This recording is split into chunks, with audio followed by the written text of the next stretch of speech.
Welcome to Anjaneya Vilas. எல்லாரும் சௌக்கியமாக இருக்கீங்களா?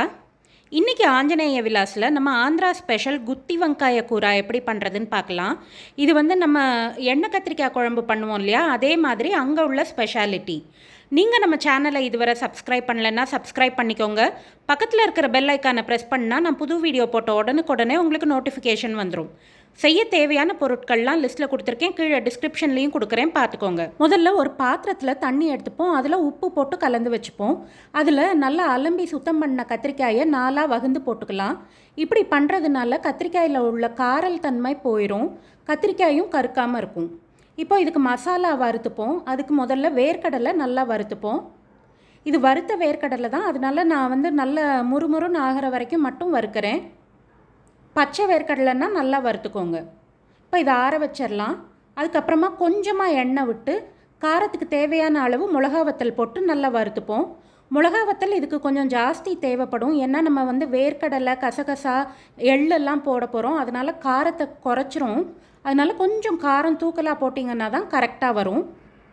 இது கூடவே மல்லி விதை, லவங்கப்பட்டை இதையும் போட்டு வறுத்துப்போம்.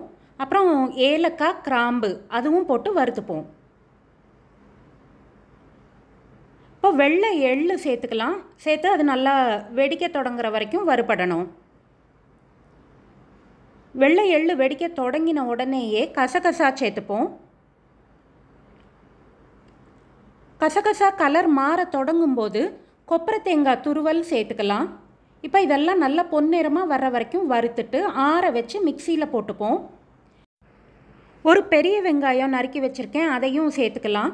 1/4 ஸ்பூன் மஞ்சள் பொடி, தேவையான அளவு உப்பு இதெல்லாம் சேர்த்து கொஞ்சமாக தண்ணி விட்டு கெட்டியான பேஸ்ட்டாக, ஆனால் நைஸான பேஸ்ட்டாக அரைச்சிக்கணும். இந்த மாதிரி இப்போ நம்ம நறுக்கி வச்சுருக்கோம் இல்லையா கத்திரிக்காய், அதில் உள்ள அந்த உப்பு தண்ணியெல்லாம் எடுத்துகிட்டு ஒரு தடவை அலம்பி எடுத்துப்போம். அதுக்கப்புறம் தண்ணியை நல்லா உதறி எடுத்துட்டு இந்த அரைச்ச மசாலா விழுதை உள்ளே ஸ்டஃப் பண்ணிப்போம்.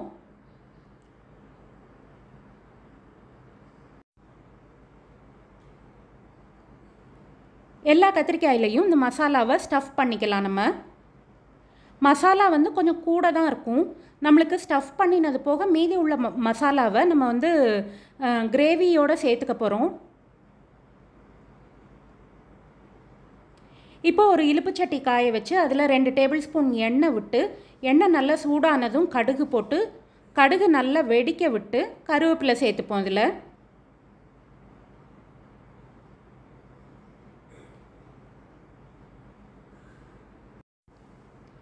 கருவேப்பிலை வதங்கினதும் நம்ம ஸ்டஃப் பண்ணி வச்சுருக்கிற கத்திரிக்காயை இதில் ஒன்றா வச்சுப்போம்.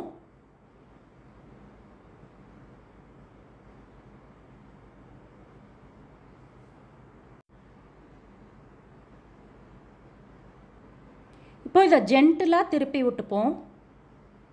நம்ம உடனே திருப்பினோன்னா அந்த மசாலாலாம் வெளியில் வந்துடும். அதனால கொஞ்சம் ஒரு 5 நிமிஷம் கழித்து தான் திருப்பணும்.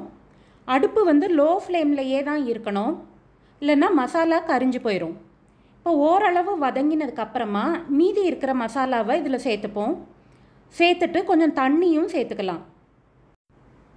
தண்ணி கொஞ்சம் அதிகமாகவே சேர்த்துக்கணும், ஏன்னா இதில் எள்ளு, கசகசா, நிலக்கடலை எல்லாம் இருக்கிறதுனால சீக்கிரமாகவே ரொம்ப கெட்டி ஆயிரும். அதனால தண்ணி கொஞ்சம் அதிகமாக இருந்தால் தான் நம்மளுக்கு கடைசியில் கன்சிஸ்டன்சி கரெக்டாக வரும்.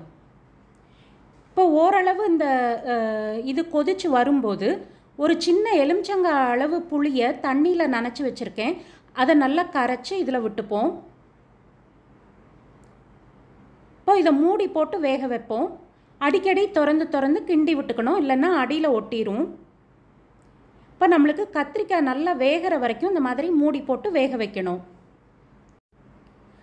நல்ல சில்கியான ரிச்சான கிரேவி தயார். இப்போ நம்மளுக்கு கத்திரிக்காய் வெந்தாச்சான்னு பார்த்துட்டோன்னா, கத்திரிக்காய் வெந்துருச்சுன்னா நம்மளுக்கு இந்த கிரேவி தயாராகிரும். கத்திரிக்காய் வெந்தாச்சு. இப்போ நம்ம லாஸ்ட்டாக கொத்தமல்லி இலை போட்டு ஒரு கிண்டி விட்டுட்டு நம்ம அடுப்பிலேருந்து இறக்கிடலாம். இப்போ இந்த ஸ்டேஜில் எடுத்து வச்சோன்னா நல்லா கெட்டி ஆயிரும், ஆற ஆற நல்லா கெட்டியாகும்.